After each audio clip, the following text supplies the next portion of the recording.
You start, girl. I get emotional about vintage and powerful women. Hi everybody, my name is Melinda. I'm the founder of Fashion Conservatory, and today I'm going to be having a conversation with the fabulous Miss Audrey Monroe. She's a glamour content creator and model. Hi Audrey, welcome to Fashion Conservatory. Thank you for having me, Melinda. I'm very excited to be here. We're excited to have you. So tell me, what inspired you to start dressing in the glamour style? Do you want me to go way back? We can go as far back as you'd like. It was the ruby red slippers from The Wizard of Oz. Those are incredible. Glinda's magic wand and gown. And bubbles. And bubbles. And the jump from black and white to Technicolor. My 5-year-old little mind, because that is the first time I can recall actually seeing it, exploded. And my poor mom had to make me multiple wands and multiple ruby red slippers in order to satiate my obsession with the glamour. Oh, that's wonderful. Because if you cherry pick all those pieces, they're all glamorous. They are all glamorous. It's all, wow, in your face. And one of the things that I always say, and I've heard from, you know, the greats like Amanda Lepore or Dita Von Teese, is glamour is not what you're born with, it's what you create. And we create glamour by existing if we're intentional with it. So true. Whether you're a makeup artist, hairstylist, you're you paint, architecture, there's glamour in those things if you intentionally put it, you know, put your energy behind it. So tell me more about these inspirations you have from Dita and other glamorous people in this world. So growing up, I grew up in a home where we had heirloom pieces. Everything was handed down to you, recycled, a lot of antiques. So it was put on me at a very young age, this love for history, this love for recycling, repurposing, sustainability, but high quality, which you can't find really. You really can't anymore. It's tough to find these days, So I always loved the aesthetic. I remember Rosemary Clooney was my first girl crush. Oh yeah. From White Christmas. Yeah. With the black gown. It's a good movie. Yep, of Love You and Edith Head. And the gloves. I always wanted, I remember I asked my mom for a wet set, I was 11, to look like Rosemary Clooney. And when I saw myself in that form of glamour, I loved it. But I knew that if I had gone to school that way, I was going to get picked on. I was going to get made fun of. And I feel like we really staunch who we are authentically to appeal to the masses. To fit in. And that's one of my big things for what I do as a creator, is breaking through that. Always living your authentic self. My mom calls it being the upside down ballerina. So if all of the ballerinas are at bar and they're, you know, proper little fifth position, I'm the one that's upside down. That's a really fantastic visual. I love that. Can you relate to that? I absolutely can. I think my entire life, I never felt like I fit in. I could be in a group of people, we could all be talking, and I just didn't fit in. So what was your catalyst? What was it when you were like, that's it, I'm breaking through with this. I'm going to live in my authentic self. I'm going to live my truth. I'm going to be the upside down ballerina. I was in a meeting with Jeff, actually. I was pitching to investors, and one of them told Jeff it was very nice of him to let me talk. And that just, wow. Yeah, that really struck a chord. 2024? Yeah, 2023 this happened, yeah. Or was it 2024? I don't know. Let's face it, the last 5 years have been kind of a blur. It all mushes together. But yeah, so that for me was like, okay, I'm done. I'm done. And I understand going back and speaking into just wanting to be able to have the immersiveness of glamour.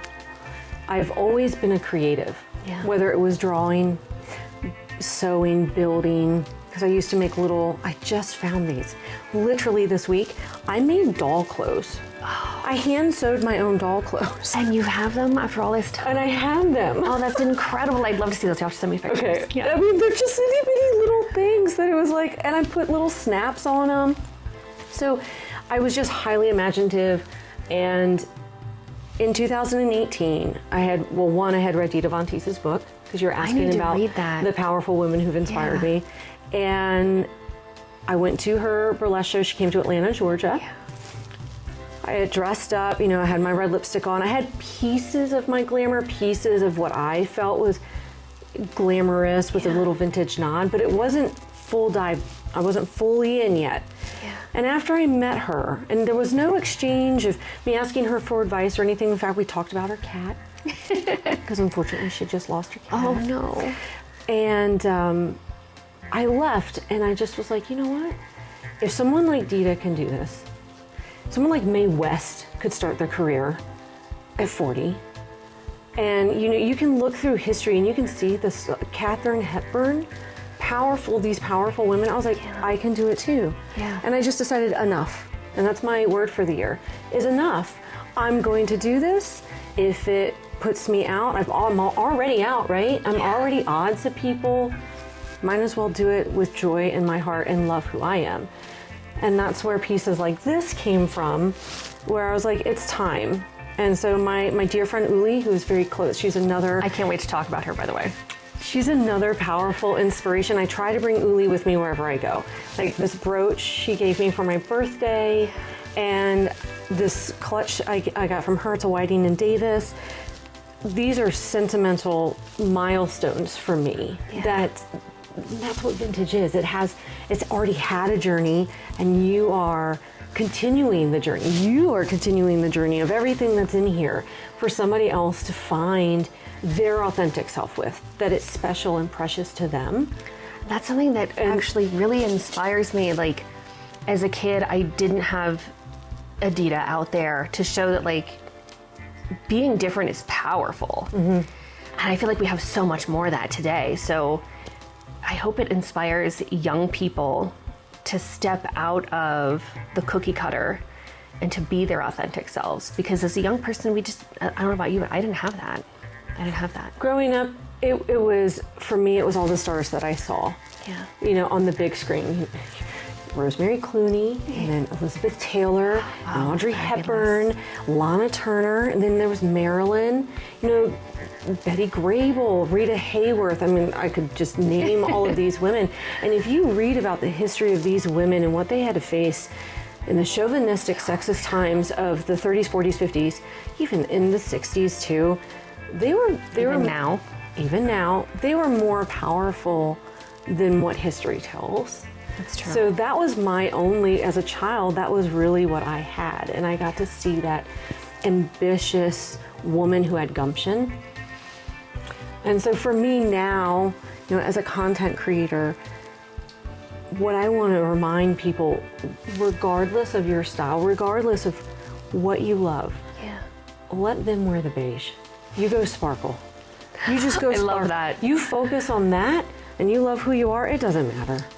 Yeah. So leaning into that, being the sparkle, how do you feel about being the center of attention? Has that always been something you're comfortable with, or is that something that's new to you? Because for me, it is very difficult to be the center of attention. So when I see people that look comfortable doing it, it's really inspiring for me. It's a learned trait. Okay.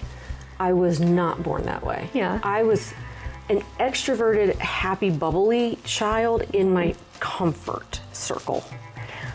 But I actually was quite shy or felt insecure when I was introduced to new people that were outside of my little space. I would say I'm an extroverted introvert. I can relate to that, yeah. But mental fortitude, right? So at 15, I was in driver's ed. I know this is a little offbeat, but I'm gonna get there, okay? I remember talking to a girl who was very bold and ballsy. And I just asked her, I'm like, well, how can you do that? And she's like, well, why would I not? Like, I'm going out and doing what I need to do. Why am I gonna care about X, Y, and Z? I mean, this is a 15-year-old girl. And I learned from her in that very moment that if I want something, it is my responsibility to go out and get it. Be damned the consequences or what other people think of me. So it's a learned trait. it's constantly putting myself in an uncomfortable situation and making it comfortable so that I can flex and evolve, and it's going to constantly happen. Yeah. I still to this day hate getting on stage in front of people. I can be a personality behind the camera all day long. I love the camera, it's just me and the camera lens. But if you put me on stage and there's more than 5 people, you know? I can absolutely relate to that. For me, like, I don't have an issue with, like, I don't care what other people think of me, but I really value my privacy. So to put myself out there in any kind of way can be difficult because I don't necessarily want my face to be a public face. But like you said, you do what you have to do. And so many people have asked, like, well, who are the people behind Fashion Conservatory? That I know I was just going to have to be comfortable being uncomfortable and put my face out there. And it is a beautiful face. Thank you. But it has been kind of a battle within myself. Like, you lose privacy when you put images of yourself out there and your real name out there and your real thoughts and feelings. And that can be a tough thing to come to terms with. It's a fine line. When I'm such an introverted person, I value my alone time, I value my privacy. So this is completely new for me. So to see you doing it with power is just inspiring. And thank you for putting it out there. You know, thank you for saying everyone else can wear beige and you can sparkle, because that's something I think a lot of people need to hear. It's a passion for me. Yeah. I've always had an instructor's heart. In the sense of, I want to give you the keys to the kingdom. What I've learned, because I want to absorb learning constantly, you're never going to arrive. Ever. We're going to learn and we're going to keep learning. So that's vintage, right? Always learning. So vintage. I mean, open up the seam, like just look at the construction of any of our vintage, like this. Yeah. This is a vintage dress that when you open it up, it has a story. It does. It tells you what that seamstress and the tailor was doing. Yeah. You know, just by how they stitched something. Was there any repairs made? You know, so we are a story in every dress. We are a story. You are saying losing your aspect of privacy and that fine line, and it truly is a fine line. It is. Because as somebody who is in business, whether you are an educator, you are, lifting others up, motivational speaking, there is a fine line, because you want to be able to share a passion, but you're also concerned how far is what I want to say, whether it's about politics, equal rights, something that would be controversial in any way. And I don't really have an answer for that, even with what I've been doing. Dita has something, and I'm going to butcher this, everyone, I apologize. Dita said something along the lines of, you can be the ripest, juiciest peach, and there's still going to be someone out there that doesn't like peaches. You said it perfectly. I think that's the most extraordinary insight into humanity. It's like, so if someone is going to hate you anyway, why not be the person you want to be and find your people, the people that love you for who you are. And I think that's a really special sentiment. It is, and those are things I remember. There's Dita using the one about the ripest, juiciest peach. Other, stars have said things, and do we need to get a... Oh no, I'm okay. Okay. If you start. If you start, girl. I get emotional about vintage and powerful women. So speaking of fabulous, can we talk about some of your choices for today? Yours? Okay, well, we'll sparkling start with you. Your shoes. Yes. Okay, so I'm a big fan of shoes. Same. Vintage shoes also have a story. It's true. Yeah. And a lot of the time shoes are overlooked, especially with this fast fashion world. Yeah. Why shoes that were cobbled and handmade and that are couture, why they're so valuable, why they're good for the foot. So I'm noticing the silhouette of your shoe. I already can tell that it's designer. It is. So these are actually more contemporary Palter Deliso, and I don't know the entire story behind what happened with the brand, but Palter Deliso was an old shoe label. They made incredible footwear, and in the mid-2000s, I think someone purchased the brand and started redoing the shoes. And these are from the new collection. But they didn't last very long, which is so sad, because they're extraordinarily made in Italy, made. Correct? Yeah, I mean, they're just beautifully, beautifully made. And I can wear these and still get a really nice silhouette and a high quality shoe with a vintage look and not have to wreck my vintage shoes. As vintage shoes get older, a lot of times the pieces and parts will start to deteriorate and you have to get them heavily repaired on occasion, and especially things like heel caps come off and then you're walking on the nail. Glues can come undone. By the way, walking on the nail is not comfortable. It is not. I've had to do it several times for like shoots. It really messes up the floor. Yes, but if you're outside, like it will mess up the heel, will mess up your gait. Yeah. It's really not safe to do that. It's really uncomfortable, and it's super easy to go to a cobbler and get new heel caps put on, and not expensive. So little things like that can happen.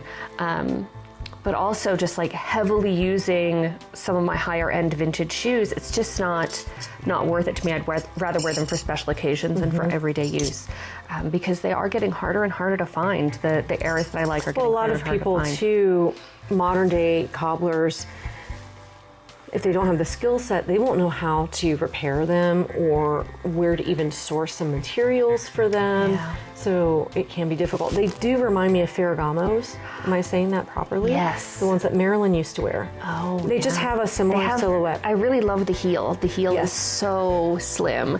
That's something that really appeals to me. A really nice shoe, a great coat, and a killer pair of sunglasses. You're done. You could be wearing pajamas underneath, nobody would notice. So for me, those are the three things I really collect: sunglasses, coats, and shoes. And now that I live in the South, I don't get to wear my coats nearly as much, which is so sad. I know. Like, we had a week here where it was cold enough to wear some of my winter coats, and that's about it. So I guess I'm just gonna have to travel to wintry places to pack all my coats in a suitcase. Just for the coats. Yeah. We're doing it for the glam, okay? It's true. It's Take true. it for the glam. So what are the things that you like to collect? Everything. Yeah, I feel that problem. I feel that problem. I love vintage jewelry. So I'm wearing, outside of my wedding ring, all the jewelry on my person today is vintage. And gorgeous. The bracelet, the ring, and the earrings came from a jewelry collector in Augusta, Georgia, BB Fine Vintage Jewelry. Yeah. And she sources beautiful estate pieces. But my spectacular brooch is from my friend Uli. Uli is hands down one of the most extraordinary women I've ever met. And now I'm gonna get emotional. I have had the greatest pleasure of starting with her as I was a model for her, and then our friendship.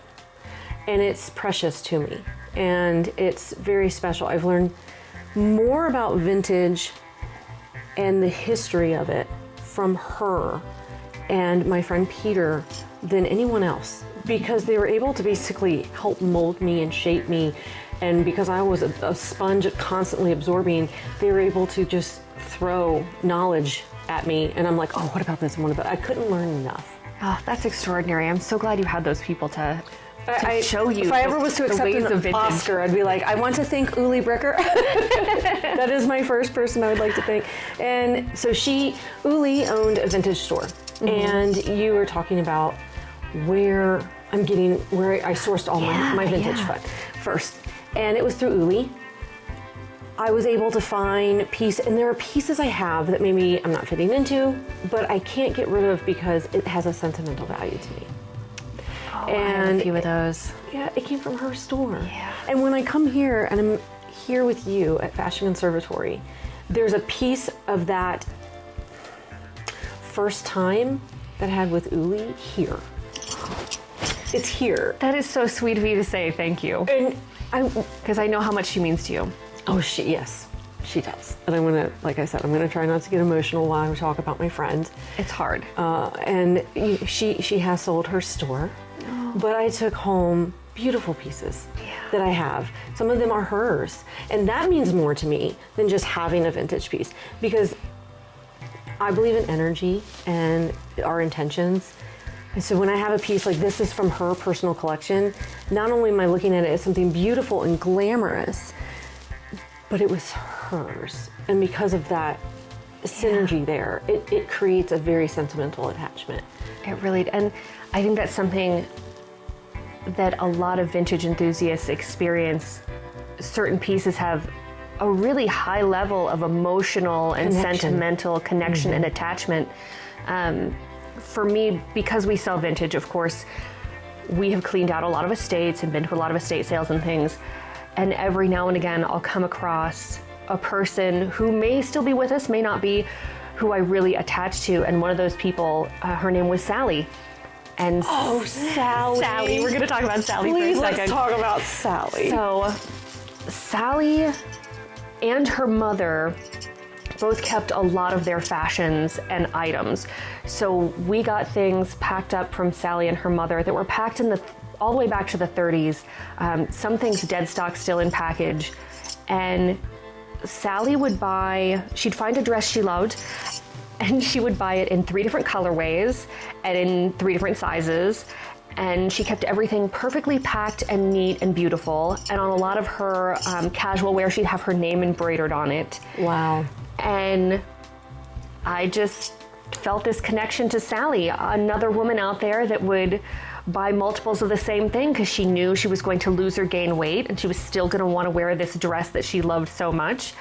And I've kept a lot of things. I've sold a lot of things that were Sally's because Sally had a lot of clothes, but I've also kept a lot of things. See, these are the things where I'm like, wouldn't you love to interview Sally? Oh my God. And just talk to her. I would love to interview Sally. You know, for me, people of all ages have a perspective on this world, and they've gained wisdom because they've literally traveled.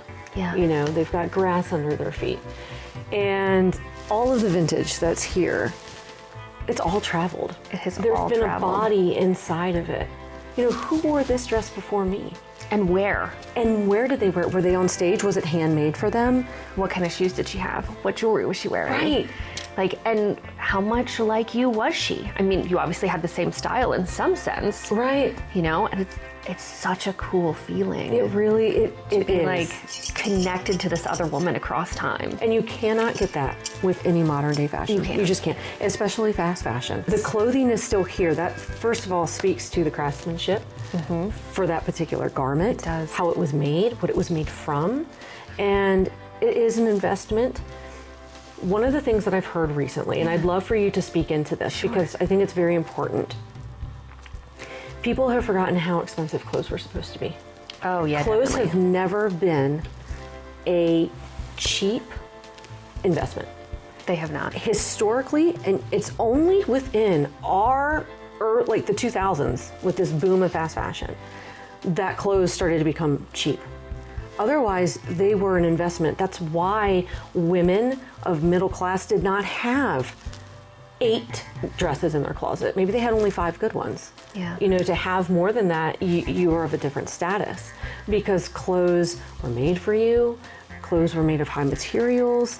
They were meant to last. So if you got, you know, a little, you know, nick in the dress, you hemmed it, you repaired it, you took care of it. You Relieving. could put your hem in, take your hem out. You know, you had seam allowance to let it in and out so that as you grew, it could evolve with you so that you weren't just trashing it. So because of the mindset, this fast fashion mindset, is the tailor and the seamstress have not been appreciated Very for true. their talent. And there's actually some things on YouTube that I've watched just about the seamstress and the evolution and why they are so important. Because of the fast fashion industry, we have lost that perspective. We have lost that appreciation for that art. And we've lost the connection to the people making our clothes. Like, a lot of these clothes are made overseas in really horrific conditions by people that are not treated like human beings. The most sustainable way to dress in something that's already here. I know there are a lot of sustainable brands coming out, and that's fantastic. I'm excited about that. But they're also creating something new versus using something that already exists. And right now on the planet, there's enough clothing to clothe the next 6 generations, not 6 decades, 6 generations of people. And that's insane. And it is fundamental in my mind for a respectful perspective. Everything you have, you are steward of. Think about it long term instead of short term. And to speak to that, so having Fashion Conservatory as a startup, we've spoken to investors and a lot of people in the startup community. And I can't tell you how many times I was told that preservation has nothing to do with sustainability. Are you a fashion repeater? A fashion repeater? Define for me. You wear the same dress multiple times. Yeah. I'm guilty of being a fashion repeater. I think that's something, I'm not sure if you were, looking at magazines in the 90s, but we were constantly being told, oh my God, she wore that dress twice. Yeah. Ew. Yeah. And I've received some of those comments on social media, and that's cool. But by me re-wearing and showing you multiple ways to wear one dress, it's saving your money. It's repurposing. Yeah. It's actually helpful to show up at an event where you're like, this is how I wore it one time. And then the next time I'm gonna show up, I'm gonna have a little fur cloak and a little hat on my head and some gloves, and it's the same dress, but it's not going to have the presentation of the same dress because you've restyled it. And that's where styling is so important. And that's why I have a styling is passion important. But at the same time, like, even if you styled it the same way, why is it wrong to wear the same dress? that you've invested into. Men wear the same suits all the time. I think that there's nothing wrong with being a statuette, glamorous being for yourself. And I think that that's where, my message as a content creator is, if you're feeling your best in jeans and, a sweatshirt, then that is your sparkle, and that is completely okay. But if you are looking to be, you're not happy, you're like, no, I want to elevate. I want to have, a type of glamour that's a bit different than what I usually do. That's where I come in to help you, stylize you on camera. Speaking of history and fashion, why don't you share some of the amazing historical pieces, the old clothes at Fashion Conservatory here, because there's so much. But you have some very, very special museum pieces. We do. We have some really cool things in here. So I think we just listed a 70s PR cardan that's really fabulous. We have some bomb girls coveralls from the bomb factories in World War II. And I've been able to see them, and it's just so much fun seeing that piece of history. It is. And then to see all the little details, like there's no metal on them, and the pockets are, kind of like woven together so you can see what's in the pocket, so you don't accidentally take home something explosive. That would be bad. Don't want to be blowing up your house. And then if you want to talk about like really cool stuff, we've got like 1770s fragments of hand-done embroidery. Yes. Things of that nature that are just, you never get to touch them outside of a museum, so to be able to get your hands on them here is really extraordinary. Some of our museum pieces don't even make it online. They just go straight into museums, depending on how delicate and sensitive they are. So tell me what pieces are special to you. Tell me, I know you were talking about Uli earlier. Mm-hmm. So you have pieces from Uli. What pieces are those that you're going to keep forever? One of the things that Uli gave me is her personal Lillian coat. It has a fur collar. It has fur cuffs. It's about, I would say, knee length. Mm-hmm. And it's like a raised fabric. Okay. So it almost looks like it's texture? 3D. Yeah, the texture. I have a dress from her that is from the 40s. And it is a beautiful crepe green fabric, where the panels here almost looks like it's bustled, but it's not. Yeah. It comes up high on the neck, and it has a bronze kind of like embroidery collar. I just remember when I walked into her shop in 2019, it was hanging on a mannequin, and nobody would touch it, nobody would buy it. It hung there until she sold the store, and I said, that's a part of you, that's a part of the store. I want it. I'm going to get it, and I'm gonna make it. I had to shorten the hem. It was made for someone who was taller. Mm-hmm. Now, when I alter a piece or restore a piece, I always keep the seam allowance, always. In fact, I've had people that are like, do you want me to cut the seam allowance? I'm like, no, because it's not gonna end with me. Exactly. It's going on to someone else.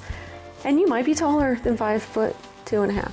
And that is a very special piece to me, because it was one of the first Uli impressions was this dress. And it just looks like something Marlene Dietrich would have worn. 40s and 50s dresses, I mean, they're just so flattering, and they hold up so well. Because you know that the fabrics were rationed in the 40s. So, the hemline on the skirts came up to knee-high instead of calf, which is why the new look was so important when Dior, came back out with all the fabric. With all the fabric after the war. So in my brain, I'm like, how and who had that dress to get it all the way to the floor? And it's just a long skirt. It's like that was not rational fabric. And I do have other pieces. I've started to collect silk velvet. That's why everything when I was like, it's silk velvet. And I have 3 pieces. Now this is from my friend Jen, who owns a vintage store in Frederick, Maryland. And I've just been collecting these 1930s silk velvet dresses from her. And I have this. What's her store name? Venus on the Half Shell. Venus on the Half Shell. And Cobalt Blue. We love to promote vintage stores, people selling vintage. The more we work together, the better this industry is going to be. You would very much love Jen as well. And she's fabulous. That black 1930s velvet opera length coat, I think you've seen it, came from her. She sourced it for me. So I have been able to collect this cobalt blue silk velvet 30s dress, a bright purple, and a hunter green. And these are colors that are so vivid. Yeah. And they're by really the way, beautiful. The blue nylon chiffon dress that you had sent me over the holiday, everyone thought that was reproduction due to the quality of how it was stored, the vibrancy of the fabric. It was a beautiful dress. And when I dropped the mic of this is true vintage. This is what Fashion Conservatory has to offer. People were like, all my friends went out of their mind about it. Aww. They're like, and I'm like, I'm even so glad they loved it. My friend Uli, we went to brunch. We went to Christmas brunch, and of course I had to wear it for her. And upon seeing me in the flesh, she was like, oh my God, it's actually vintage. She's like, on the video, I thought because of its great state that you had found somebody to make you a reproduction. And I'm like, oh no. I was like, Melinda has some amazing pieces, and she loved it. Oh, I was so glad. She's part of the journey. So I'm like one step from Uli now. She's seen the dress. Yep. Okay. She's seen the dress, and maybe one day you'll get to meet her. Oh my God, I would love to. Sounds incredible. But when Uli says this is good, I'm like, I did Seal of approval. Yes, I did it. So, Miss Audrey Monroe, how did you start your content creator journey, and how did you become Audrey? So, my daddy, he had a camera, and he gave it to me to play with. Like, he never would not allow me access to the camera or like the film camera.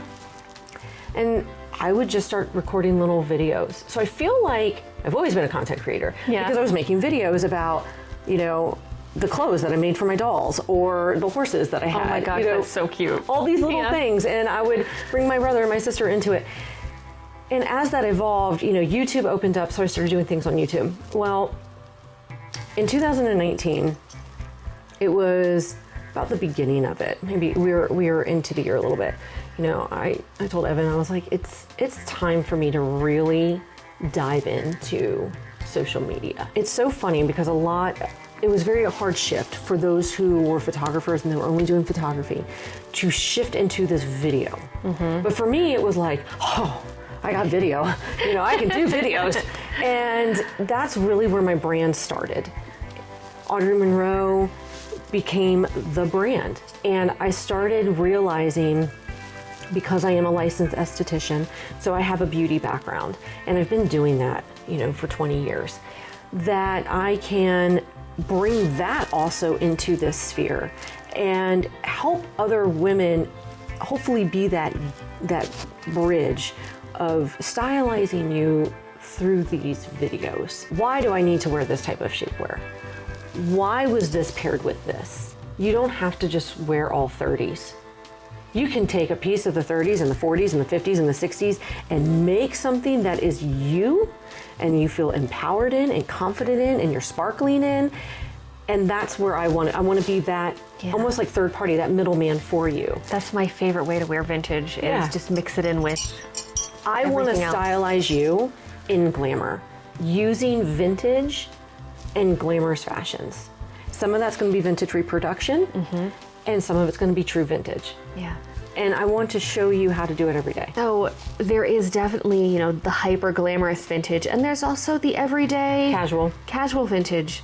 that's, really fun, honestly, to kind of mix into your wardrobe, I think. And I have those pieces. Yeah. I have those pieces because it's like, okay, I need to run and do these things. Yeah, tell me about when you're not glamorous. Well, Is there ever a time? Because I know, like, you guys showed up late last night. You were very glamorous. Thank you. That would have been considered a little bit more of like my business casual glamour. And there's different levels of glamour for me. I can get out the door in 10 minutes. I mean, I can put my hair in like a bun and you have my little bang and I'm wearing maybe one of those not poly knit, because it is from the 50s, but it's like a little knit. Yeah, short a little like acrylic yes, knit. Yeah. Knit, like little sweaters, and then some form-fitting, maybe they're vintage reproduction shorts or pants and like flats. And I'm out the door, and that's very casual for me. But I still feel put together, I still feel like myself. I really don't like to leave the house without red lipstick, because even with no makeup on, red lipstick and sunglasses, like you were saying, it's a look. It is. And I just feel good. So the only time that you're gonna see me is when I'm not, well, I mean, I guess workout wear. You can find glamorous workout wear. But that's really the only time. Yeah. Or like if I'm coloring my hair. Yeah. Like I'm not gonna be wearing anything, vintage when I'm doing those things. That's wonderful. I love that. Working out, I mean, it is what it is. A t-shirt. What's your favorite piece to wear in the summer when it is hot? When it is Georgia hot. gets Swing humidity. dresses. I love a swing dress in the summer. Me too. Loose fitting, casual, comfortable. Throw on some ballet flats. And scarf it up with some sunglasses. Yep. I will say, I wear dresses all the time. In fact, it's just easier, right? choose your hard. I've had people go, well, it must take you so long to put this on versus I'm gonna wear, a tracksuit. And it's like, okay, choose your hard. Putting on a tracksuit is just as easy as putting on a dress. It is. Because you can literally, it just depends on what you want, but it's not hard. And a swing dress, you can eat a burrito and it doesn't matter. Yeah, because You don't it's feel open. stuffed into your, Yeah, it's an open skirt. Nice and comfy. Or how about when you find the vintage skirts that actually had pockets? Oh, pockets. In fact, this dress has pockets. Oh, that's incredible. So I love it for that reason. I love pockets. Pockets. Hi. Oh my goodness. Hi, my darling. So before we wrap up, I must ask about your hair. It is so absolutely perfect. I'm just wondering, how long does that take you every day to get your hair so beautiful? I have a vintage cut, and I think it's really important if you are looking to wear a vintage style with your hair and you decide you want to do that every single day. This is my everyday look. Get a vintage haircut. My stylist, DJ, at DJ & Co., he does my hair, and he has it cut in a vintage midi, so it's a sharp U shape. When you have that, because of the blunt cut, and you hot roll or you do a wet set, it will literally take you, no lie, I can do this in 25 minutes. Oh, that's wonderful. And that's really just starting with hot curlers and then the brush out, and it's a lot easier than it looks. But time over time, practice with practice, you get better the more that you do it. So if you are looking for something similar and you know you want to do it every day, do a vintage haircut. That's actually really great advice, because contemporary haircuts with layers just don't work. They don't, because they don't work for that the style. ends are feathered. Yeah. And in the 50s especially, which is really what my hair is modeled after, it's all blunt. Now, DJ has done some type of a layer in the back, but he's done it according to you can Google the midi cut online, and he's done it kind of like that chart. So I get asked a lot about my hair, and I love it. I don't want to leave the house. I've never wanted to leave the house with straight hair, even when I was little. And I don't know if it was from all of the movies that I watched as a child, but I knew glamour was a curl, and that's how I've always wanted. I remember doing bangs in like the 90s before school, where I'd curl my bangs and then I'd tease them up, Yeah. So thank you for asking about my hair. I love hair. I take clients to do hair, and I try to show and instruct that, as best I can on my social media, which is Miss Audrey Monroe across the board. And Audrey, we have a ton of clothes to try on today, Yes. so we're gonna wrap it up. I'm so excited. Racks and racks and racks of things to try on. Are you ready, Frida? Are you ready? Thank you so much for coming. We really appreciate you being here, and it's just an absolute treat to have you. Well, thank you for having me. I'm happy to be here, and I can't wait to go and play with all of the fabulous vintage items that you have here. Thanks for watching, and stay glamorous. Yay! All right, Nib.